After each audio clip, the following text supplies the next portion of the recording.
Okay.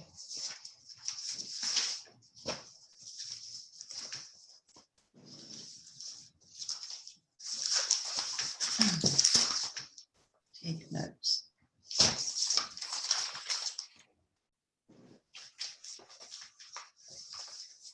All right, you should see live recording in the top.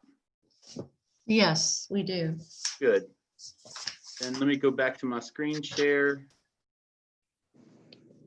And we're good. Okay.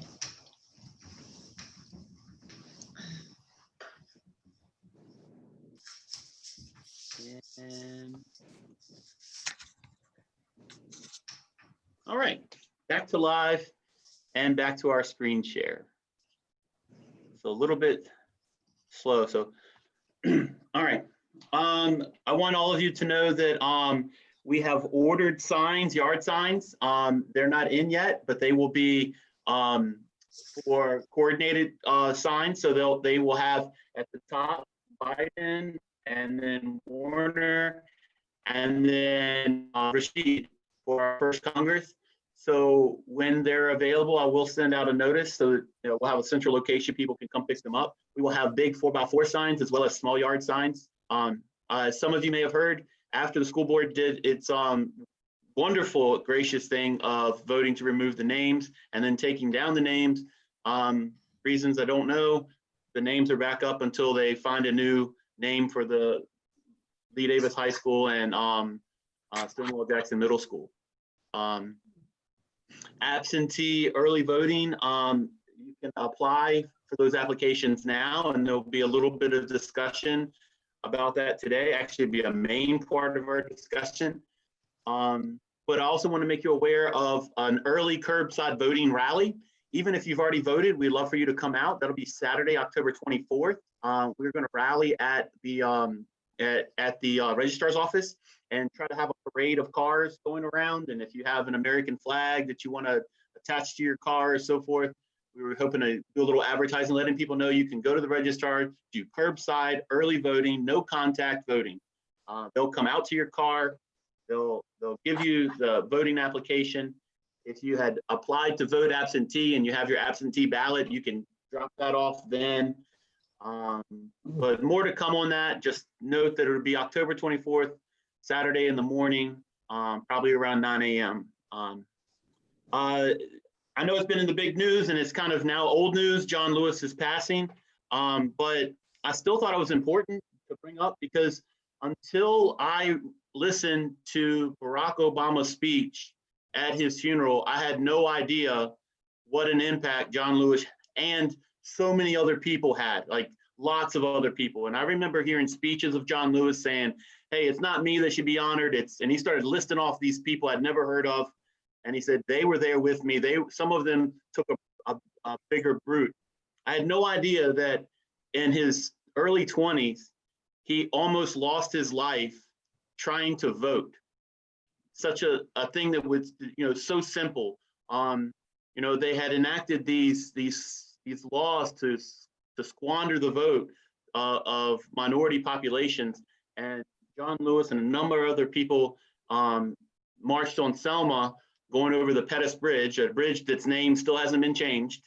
And I remember I watched the footage after that. I watched the raw footage from the police, and it was just sickening to watch.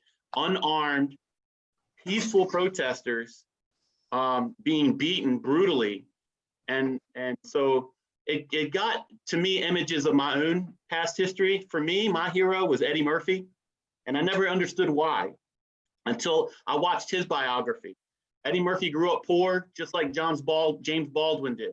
But the difference in Eddie Murphy's life is he had some support around him, and he went on to be very happy in his life. James Baldwin, as some of you may have heard, felt miserable, even though he was a successful person. And so that got me thinking about, Muhammad Ali and Cassius Clay, the same person.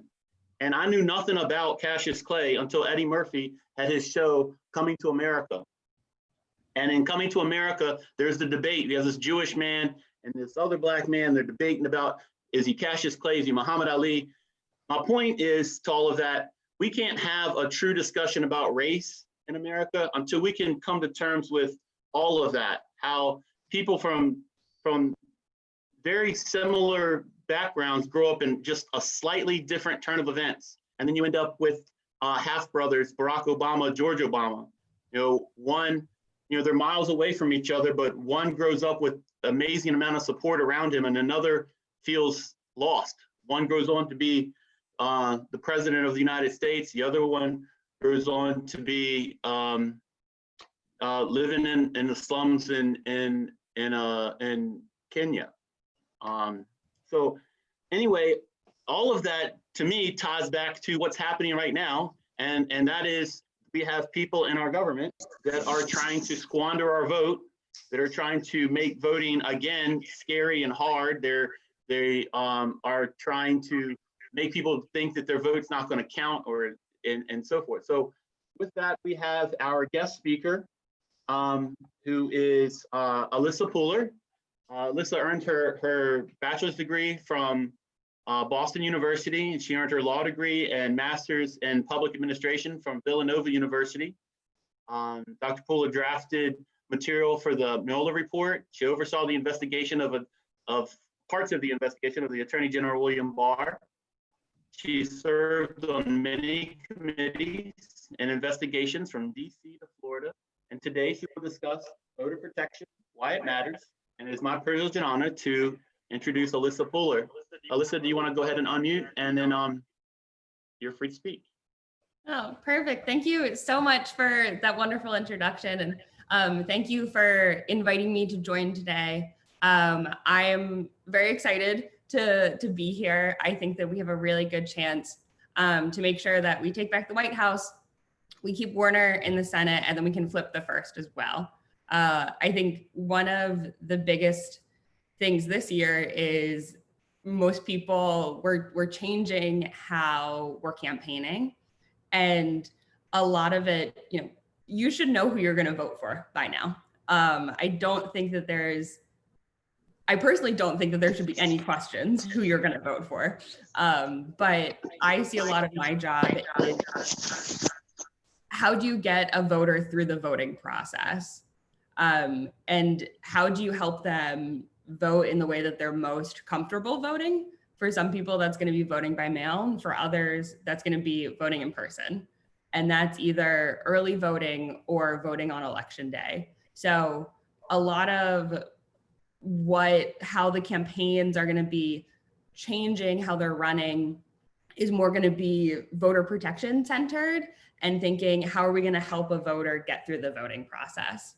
I know we have our great liaison, Tony, on the call as well. She's doing a great job. So the liaison program that the voter protection team has is trying to get a lot of information from the registrar to say, how are you running an election? Are you preparing well? Do you have enough materials? Because you need enough envelopes to mail out your absentee ballots to begin with, but also, how are you prepping? What is your organization going to look like on election day?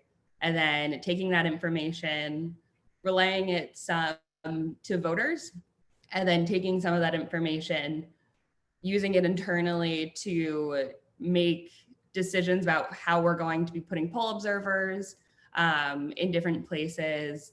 And then also the third bucket of information, we're saying, are you prepping properly? We going to have a big issue?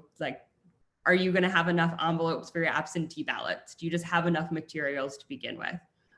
So I want to shout out Tony to begin with, and she's definitely doing a fantastic job. But I wanted to talk about two main things today. The first is going to be how to vote, and then the second is going to be how to volunteer and what we're doing with the coordinated campaign.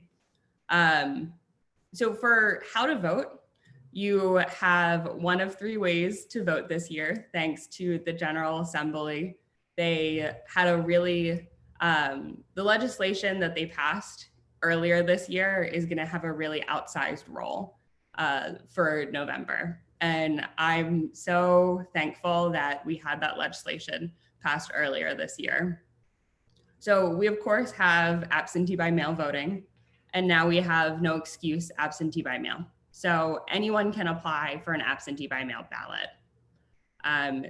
The first day that absentee voting begins is Friday, September 18th. And if you apply for an absentee by mail ballot between now and Friday, September 18th, your ballot actually has to be put in the mail at the latest that Friday, September 18th. So I'm sure that you've seen all these news reports about the postal system. It's definitely a piece of my anxiety whenever I see a news report about the postal system. We're in communication with the postal system, trying to figure out what's going on. But one of the best things that we can do with people that want to vote by mail is making sure they get their ballots early and they return them early. And a way that we can start doing this is getting people to apply before that Friday, September 18th, because their ballot has to be mailed to them at the latest Friday, September 18th.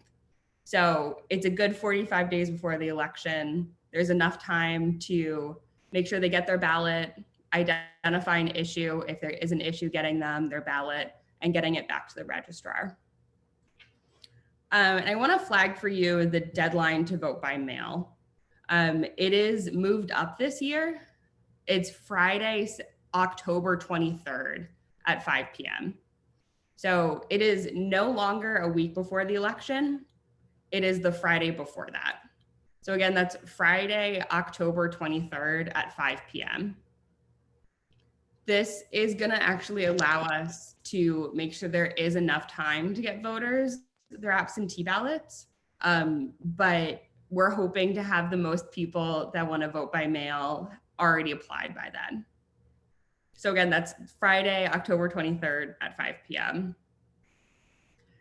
And then the second way that you can vote is early voting.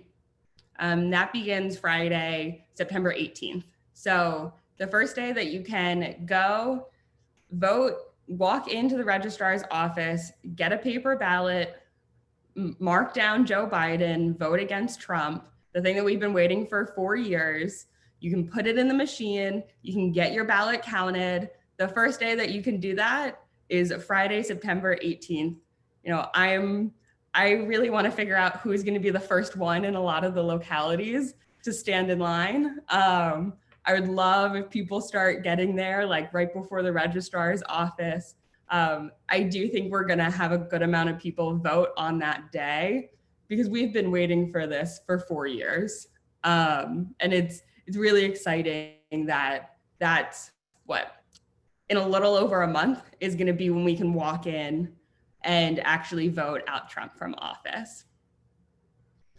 And the last 2 Saturdays that early voting has to be open are October 24th. I think it's 24th. Let me just double check my calendar. Yes, October 24th and October 31st. So the last day to early vote is actually Halloween. I'm sure that we're gonna have really great pictures in the news from early voting on that day with it being Halloween. But the way that early voting works, I'm sure that you're all familiar with, is we have 45 days. Now we have no excuse. Anyone can go vote early. You can walk in and it's Monday through Friday, and then those last 2 Saturdays before the election. And of course, we have election day voting as well. We don't know what election day is going to look like. We don't know what COVID is going to look like. So what we're trying to get the majority of our vote before election day. We're trying to get the majority of our vote to vote by mail or to vote early. We're working really closely with the coordinated campaign to be able to do this. And then now I can hop into the second part, the how to volunteer, and talk about what we're doing with the coordinated campaign. So we are working really closely with them to try to ask voters if they're going to vote by mail or vote early. And right now, if they're going to vote by mail, we're trying to provide them with information about how to vote by mail, how do you request your absentee ballot? The early voting sites are not set yet. They will be set by later this month. So once we get that information, we'll also be able to plug it in with the coordinated campaign, so they're able to tell people that information as well. We are, the coordinated campaign and DPVA has a absentee by mail kickoff campaign next Friday. We are doing a kickoff event on Friday at 7, and then we're moving into a weekend of action. This kickoff campaign is going to be giving everyone a briefer on how to vote in Virginia. We're going to talk in a lot more details about how to request your absentee ballot, how to help someone request their absentee ballot, and how you yourself can fill out your absentee ballot. And then we're going to talk about how to get involved, you know, the phone banking and text banking as well. They are also really interested in working with all the local committees to do committee specific phone banks or text banks. So I'm sure if you all want to work with them on that, they would love any help that they can get. We also are recruiting for like the quote unquote stereotypical voter protection activities. And these are the Poll Observer program and the Virginia Voter Hotline. I'm going to drop the voter hotline number in the chat so you all have it. So the voter hotline, it's up 5 days a week. Beginning late September, we're going to start building it out to 7 days a week. Any voter can call into the hotline, no matter if they're a Democrat or Republican. And right now it's just the voter protection department answering the phones, but during all of absentee voting, we're going to have volunteers with a manual on how to vote, answer any voters' questions. I started my first job in voter protection specifically was at the DNC running the national hotline during the midterm elections. And I love the hotline so much. I remember so many callers, so many voters calling into the hotline in 2018 and just asking questions about how to vote. I remember like an older woman, a grandmother, was literally running through her entire family. She asked me to check everyone's registration because she was going to get everyone in her family to go vote. And so I was running through her registration, all of her family's registration, to confirm them with her. So it's a really great tool if people have it. We're also planning on getting yard signs with the hotline number on them. Andrew, our ED, is saying he thinks we're going to get hotline yard signs for every precinct in Virginia. I really want them for every precinct in Virginia, but I think they're going to be a really great tool that we can put outside polling locations, especially not knowing what November is going to look like. So they can be of assistance to you if you are going to be putting volunteers outside of polling locations, or if you decide to pull those volunteers back, they're going to be able to be placed at the precincts so voters can call rather than interact with you guys if you do decide to pull volunteers back. We are looking for volunteers for the voter hotline. We're running it completely remotely. So we'd be able to train you and get you online with the hotline. It's just right now we run it through an app that you can download on your phone, and we would get you running remotely for this year. And then one of the biggest things of the voter protection program is the Poll Observer program. I always say poll observers are my eyes and ears inside of our polling locations. We are going to be sending poll observers on election day right now. We also are going to be sending poll observers to the central absentee precinct. The central absentee precinct is where absentee ballots are counted. And so they're going to be pre-processed before the election. So we're going to need observers before the election. We're going to need observers on election day. And then we're going to need observers after the election as well, because we're still going to be able to count absentee ballots that come in after election day, as long as they're postmarked by election day. So this is going to be a big manpower force that we're going to need. We're going to need a lot of volunteers to do this. And I'm going to send some information and some graphics to Dan after the meeting as well that he can share with everyone. But I'm going to drop our volunteer website in the chat. If you are interested in volunteering with us, if you have any friends or loved ones that are interested in volunteering with us, statewide on election day, we'll probably be sending a little shy of 2,000 volunteers. So we need all the help that we can get with recruitment. So please share it with your networks. And with that, I think that's all of my big talking points. And please ask any questions that you have of me.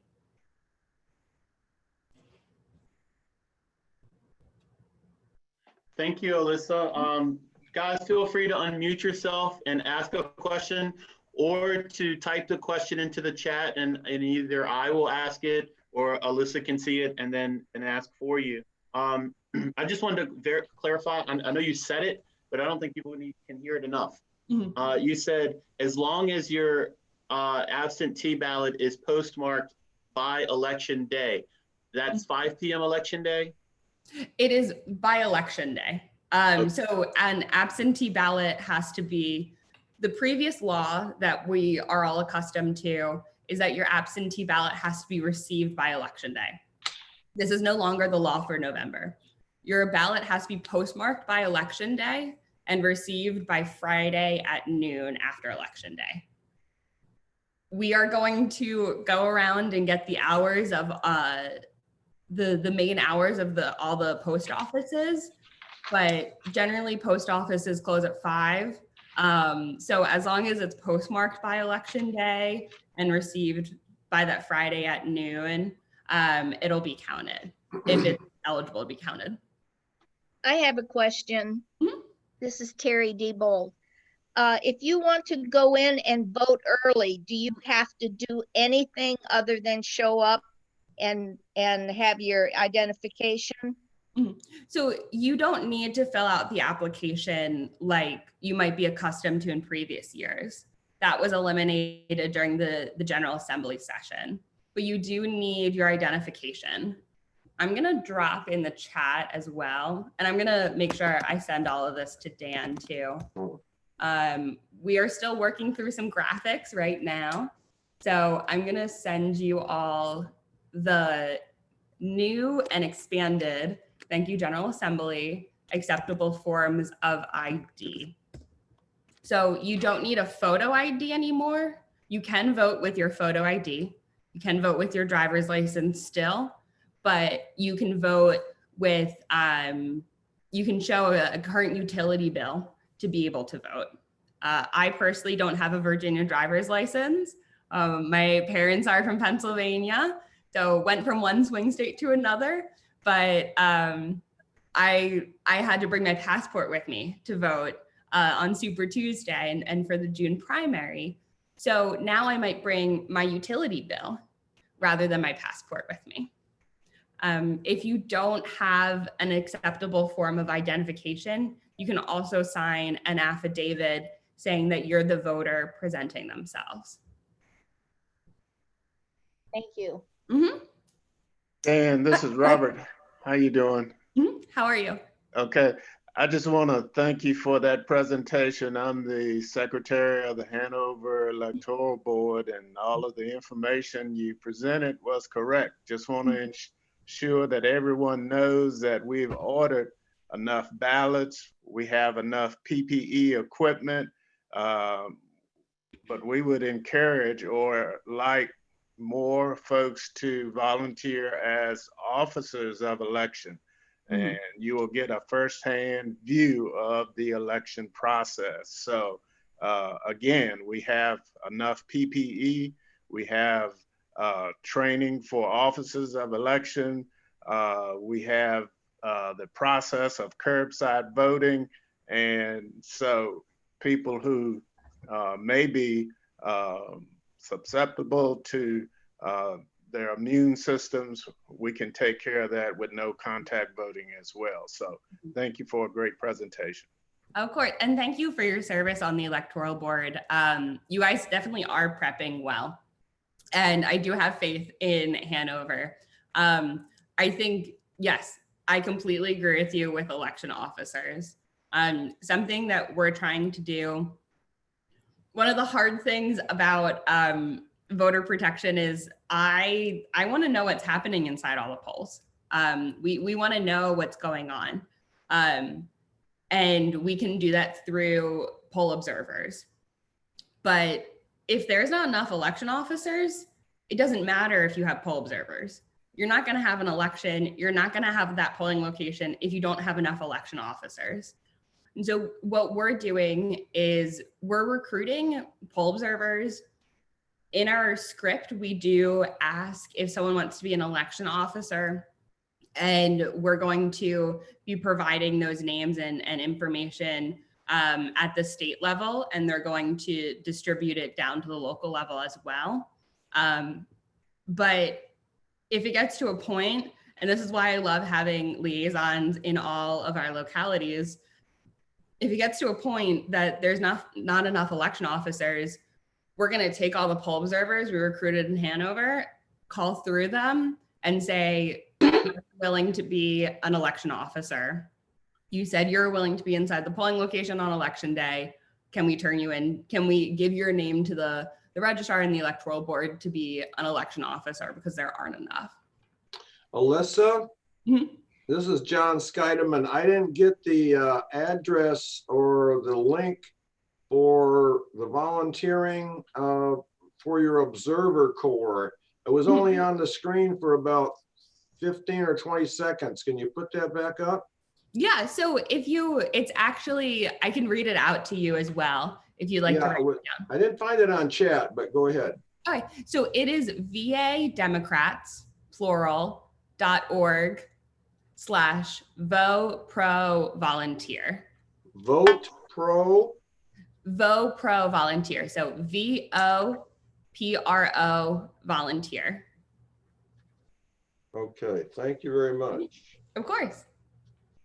Alyssa, Virginia has a requirement for the actual ballot itself that it be witnessed by another person. But that, because of COVID, was waived in the primary. Will that be waived for the general election as well? Stay tuned. Okay. Stay tuned. The ACLU did sue to have it waived, and I would say stay tuned. Okay. Very shortly, I think that will have a decision very, very shortly. Okay. And I do want to flag, going off of the stay tuned, the governor called a special session of the General Assembly on August 18th. Some of these laws will be changing. So everything that I'm saying to you is still correct. Once those new laws are passed, we are going to be putting out a ton of guidance, both to the campaigns and both to all the local committees, about what November is actually going to look like. Like, what are the final laws that are going to be in place for November? We don't know how long special session is going to last. So we don't know if that guidance it's not going to come out August 19th. But hoping to get all the election legislation done up front to allow people enough time to prep for it. Okay, thanks. Hi, Alyssa, this is Christiana. I have a question. So with the poll observers, if I understand correctly, if we sign up as a poll observer and they then need poll officials, they will call you. Because my concern is trying to go where the need is more. So if I signed up I understand, I guess each county is different, but if, for instance, Richmond City is the one that really needs more work, is there a way to distribute that so that the people go to where the need is? Yes. Yeah. So we, in our sign up sheets, we actually ask you, like, what is your time availability before election day, on election day, and after election day? And how far are you willing to travel? Okay. So in some locations, like Richmond City, we're going to be putting poll observers in early voting locations. We're probably not going to do that in Hanover, though.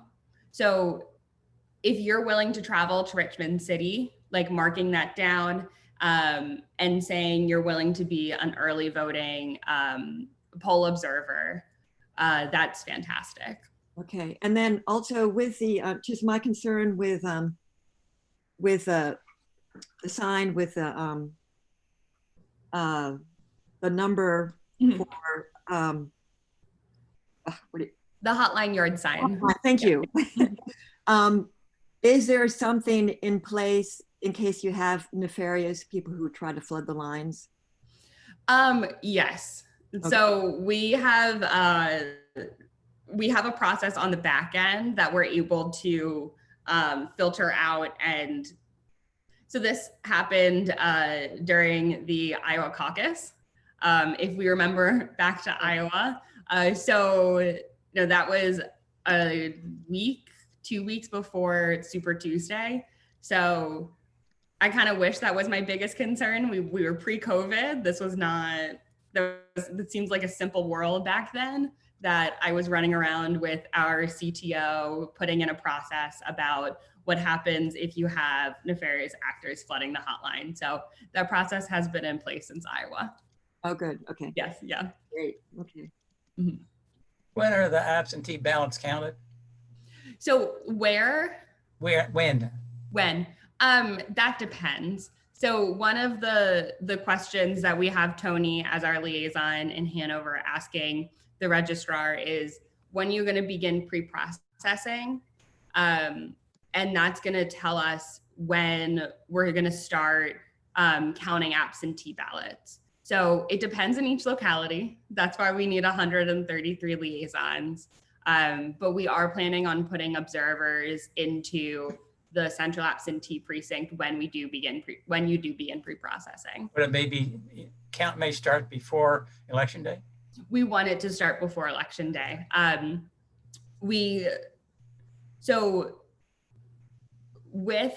Actually, it might be, I have my absentee ballot from the June primary with me. Who decides? The local election board? Mm-hmm. Yeah, local electoral board and the registrar get to decide. Gotcha. Yes, we will be counting before the, or pre-processing absentee ballots before the actual election day. The party chairs will be notified when that happens. Mm-hmm.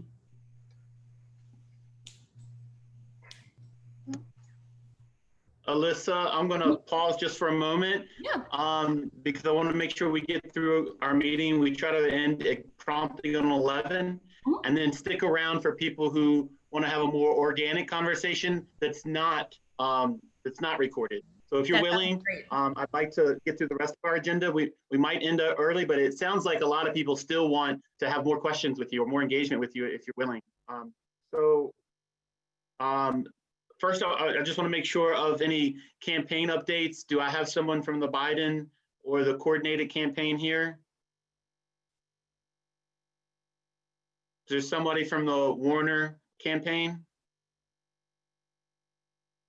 Okay, Ryan had mentioned he wanted to talk, so he might come in late. And if that's the case, that's okay. And anyone from Qasim Rashid? Good morning, Dan. Stan Scott here. How's everyone doing? Doing well. Just really quickly, I think Qasim is going to join the men's forum on Wednesday night. So Don will announce that, I'm sure. Right now, the campaign is focused on fundraising, but I will tell you that they're putting together two things that you folks will all be interested in. One is a broadband plan That should roll out next week. And we're going to do the best we can to make it more specific than what you typically hear from Whitman and others. But CASM is focused on this issue along with some others. And we want to have something that we can roll out and get a discussion going on. The second thing I'll mention is that the campaign is planning a 20 events in 60 days sort of campaign. These will be live outdoor events with social distancing and masks, of course. More to come on that. We're having a call, I think, on Monday about scheduling and what kinds of events and things like that. Finally, there's a debate scheduled for August 20th on policing. Information on how to watch that will be out soon if it's not already. There's another debate. I think the League of Women Voters is setting up another debate. So far, we have 2 debates scheduled. CASM has asked for 6, and Congressman Whitman has not responded to that request. So you'll see me and others on social media asking Congressman Whitman to do 6 debates. And I would encourage all of you to retweet or share on Facebook or just call his office and tell him that you'd like to have 6 debates so that we can really get a good dialogue going in these tough times about what kind of leadership we want in the 1st District from the grassroots perspective. And then I'll just throw it out there. If anyone would like to volunteer for the campaign or help, please just get in touch with me and I can connect you with the folks that can help you do that. And with that, I'll turn it back over to you, Dan. Thank you for giving me a few minutes. Thank you. I appreciate that. It's a very thorough update. Did I miss something, Stan? Did you give us dates for the two debates?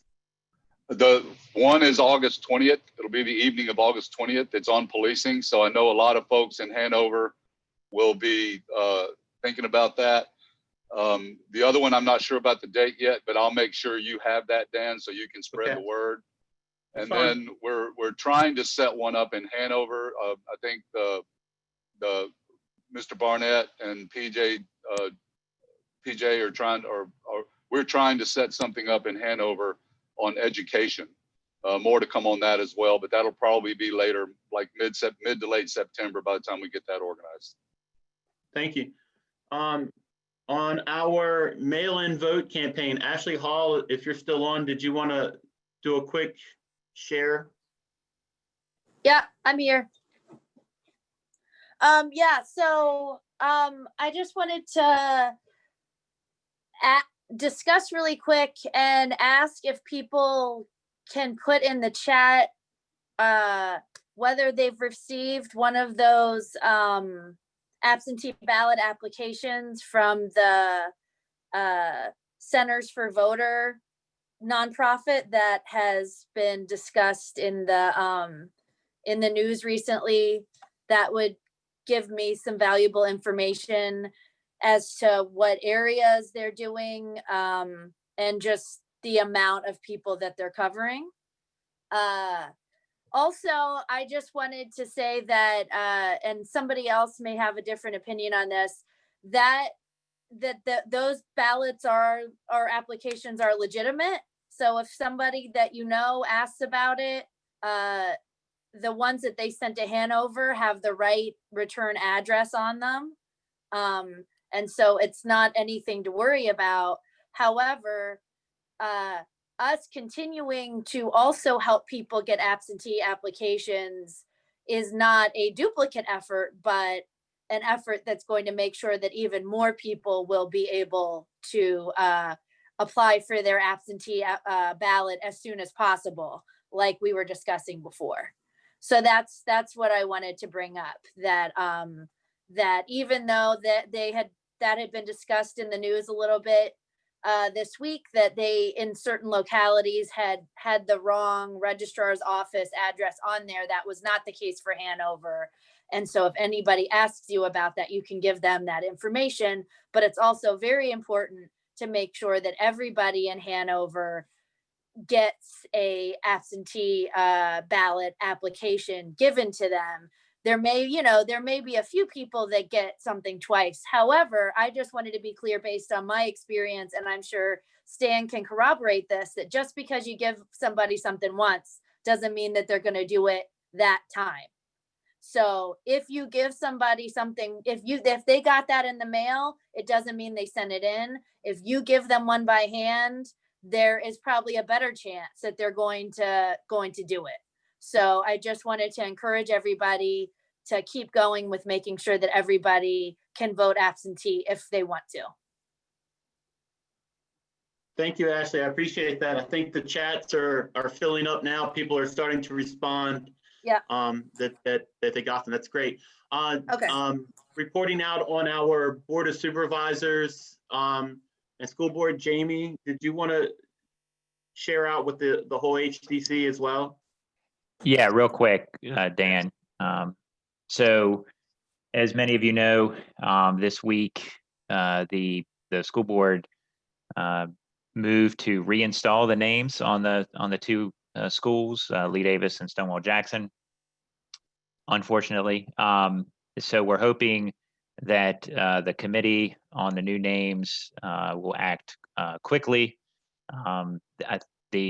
The school board meeting on Tuesday, the 11th, coming up, the committee will be identified and the plan will be mentioned, hopefully with a desire to have new names in place or voted on at the September school board meeting. And I see that one of our school board members, Ms. Hawkins, is on the call. So hello, Ola. And then the other item affecting the schools, obviously, is the return to learn and the decision to have one of the options be a full 5-day in-school face-to-face with teachers. The majority of the students in Hanover, somewhere in the neighborhood of 65 to 70%, will be doing the face-to-face option. So I think there's going to be some more information shared on that at the school board meeting on Tuesday as well. Again, the meeting on Tuesday is virtual.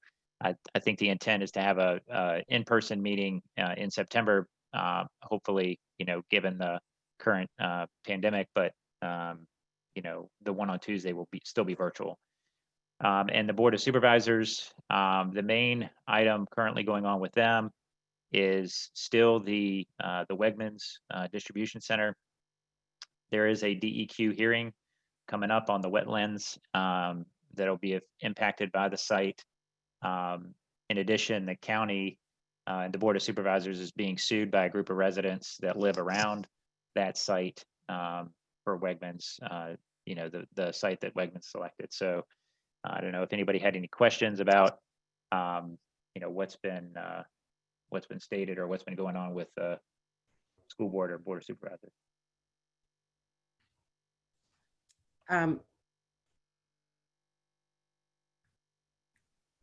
Daniel, this is Ola. Yes, Ola, thank you for being here. I'm sorry I didn't recognize you earlier. No, please. I just want to say thank you so much to Jamie and hello to everyone. But you don't need to recognize me. He called my name, so I want to say hello. Thank you very much for your presentation, and we'll keep moving forward. Believe me. Yeah. We will keep moving. And thanks again, Ola, for your vote and the school board's vote to remove the names. Obviously, it's very much appreciated and long overdue. So thank you very much. We appreciate it. Thank you. And thank you, Robert Burnett. Thank you. Yep, I see Mr. Barnett on there as well. Yeah. Thanks, Dan. Thank you, Jamie. I appreciate that. Our next up is there is a postcard effort. If anybody might be interested, I think there are a couple of people that are leading that up. I don't know, Don, do you want to give an update on that, or do you want me to give the update on you? There's some people. Colleen Berry is in. I think Jenny Carr are willing to organize some postcards. It's not an HDC thing. We're not doing it, but what they're basically doing is trying to do a coordinated effort with all three of the candidates, and then you can take a stack of cards, write on them, you mail them. Is that, Don? Did you want more to add to that? That's basically it. They're handling that in Mechanicsville. There can be a pickup. We're not going to have organized come to a place to do the postcards. We're going to do it at home, so there's not the problem we had with COVID. Mary Ann Q is going to be the pickup place in Western Hanover. We're going to be the pickup place in Ashland, and Colleen or Jenny are going to be the pickup place in Mechanicsville. She's working with Kasim to see how things work out. She's already bought the postcards. We're looking for donations for stamps, and we're looking for people to write the postcards. And there'll be more on this shortly from Colleen or from Jenny. But we are looking for people to write the postcards and to provide the stamps. Awesome. And while I have you on, Don, do you want to give us an update on the men's forum? Yes, the men's forum, we're starting again. We're having a virtual men's forum. First, I want to thank Chance Lead for being my co-chair. Thank you very much, Chance. And we'll have the first virtual on Wednesday evening, the 26th of August at 7 o'clock. Kasim Rashid is going to be our guest speaker. Please, everyone who wants to send questions, anyone who wants to question Rashid, send the questions to me beforehand so we can give them to him so he has the background to go ahead and get the answers. And send it to me at donna.don@comcast.net. Again, it'll be the 26th at 7 o'clock. And we do want to RSVP to that same address. Thank you. Thank you. I just typed it into your email into the chat real quick. Thanks. And let's see, Women's Coffee, Diane.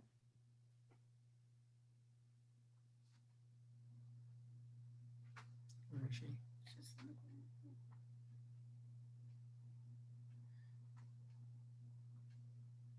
Unmute. Let me find her. Here we go.